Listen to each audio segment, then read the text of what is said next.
For today's video mga timing ay papakita ko lang kung paano gamitin ang ball race installer.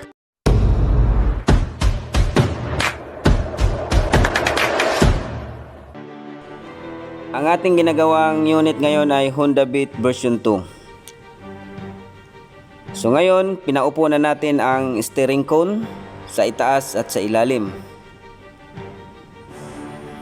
para sa paggamit natin sa ating special tools na ball race installer ay level ang kanyang pagka-install. So ito na ang sinasabi kong bagong tools natin na pang-install sa ating ball race para hindi na mahirapan na silsilin ang ating steering cone para ma-fit in sa kanyang lagayan. So sa may balak or magtanong kung saan natin nabili, galing pa to sa Malaysia. Merong legit na store, online store na nakabase sa Malaysia.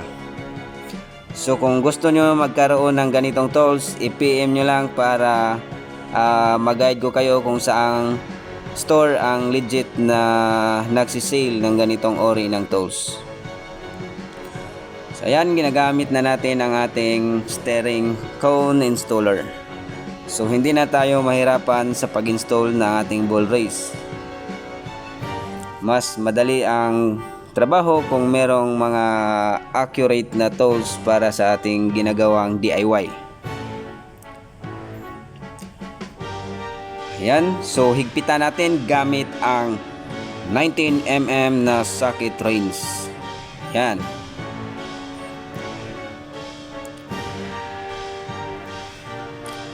Pagkatapos dito naman sa ilalim, ayan, dapat magsalubong ang ating 19mm na wrench.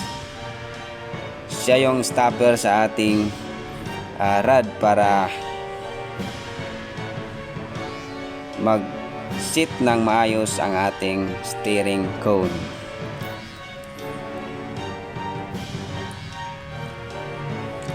As I've said, kung meron kayong ganitong ori ng tools, hindi na natin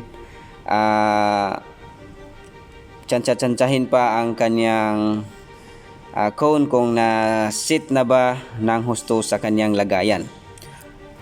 By the use of this special tools, so mapadali ang ating pag-setting sa ating ball race. Before, yung ginagamit namin ay chisel.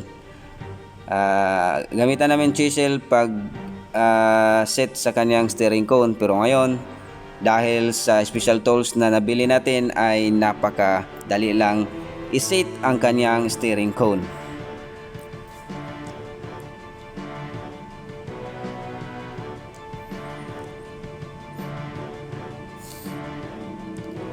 Ayan, tanggalin na natin ang kanyang nut dahil na-set in na natin ng maayos ang kanyang steering cone. So napakadali lang kung meron kayong ganitong special tools.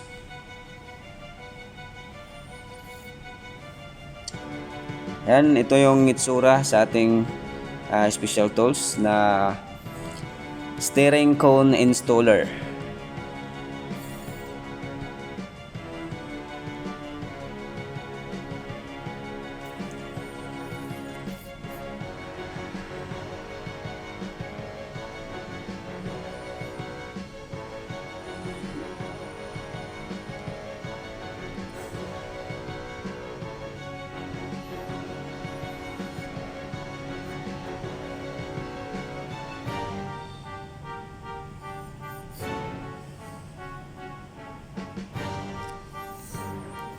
So lagyan na natin ng high temp na grease ang kanyang cone para sa paglagay natin ng ball bearing ay mag-lubricate.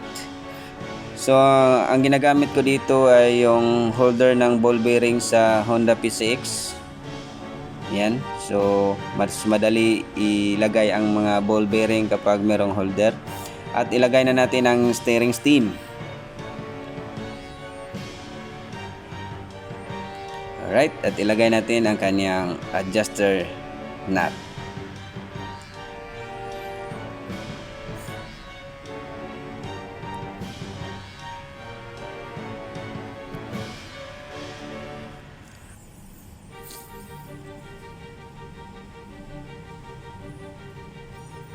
Alright, at syempre, para iwas duck deck,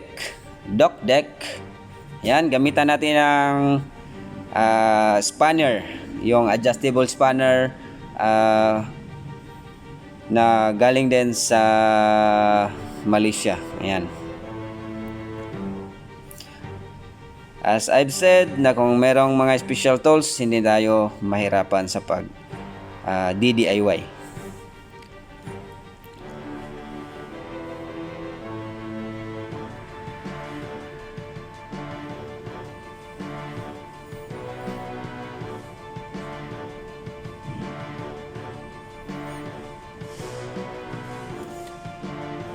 At ilagay naman natin ang kanyang lock nut, yung sa top nut sa ating steering stem. Dapat sa paghigpit, magsalubong ang kanyang adjuster nut at top nut. At meron naman tayong special tools socket, yung long socket. Ayan. So kung gusto nyo magkaroon ng ganitong ori ng tools, yung ginagamit natin dito, ay mag-PM na kayo. Pre-order po tayo kapag gusto nyo ng ganitong ori ng tools. Pricey po to, pero magagamit po to sa ating hanap buhay. Alright, nabalik ko na ang handlebar. Ayan. So smooth na smooth ng ating bull race. Alright. So ayan. So hanggang dito na lang tayo at salamat sa palaging panonood sa ating video. Ingat sa pag-DIY.